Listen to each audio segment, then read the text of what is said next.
ఒక Paytm batch పెట్టుకున్నారు. ఒక ఆర్గనైజ్డ్ క్రైమ్ దిశ.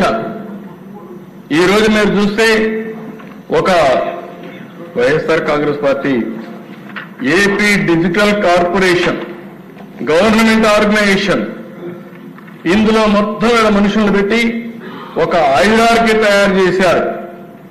టాప్ ట్రాన్స్మిటర్స్ సెకండ్ లెవెల్, అక్కడి నుంచి third level Jagan connectivity connects, Jagan connect, third అక్కడి నుంచి మునగళ్ళ హరీశ్వర రెడ్డి, మిగిలిన వాళ్ళైతే అనఫిషియల్.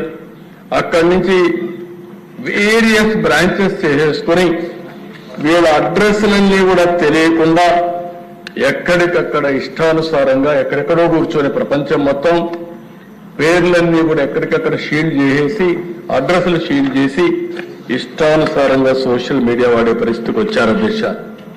అంటే వీళ్ళు అనుకుంటున్నారు, ఒకటే అనుకున్నారు అధ్యక్ష, మేము చాలా తెలివైన వాళ్ళని. ఈరోజు చెప్తున్నా, ఇలాంటి చాలా చూసా. భవిష్యత్తులో ఎవరైనా సరే ఆడబిడ్డల జోలుకొస్తే ఒకటే హెచ్చరిస్తున్నా, ఏం చేయాలో చేసి చూపిస్తాం. అందుకే పటిష్టమైన చట్టాలను కూడా తీసుకొచ్చాం. ఆ చట్టాల ద్వారా అవసరమైతే ఇంకా అధ్యయనం చేస్తాం.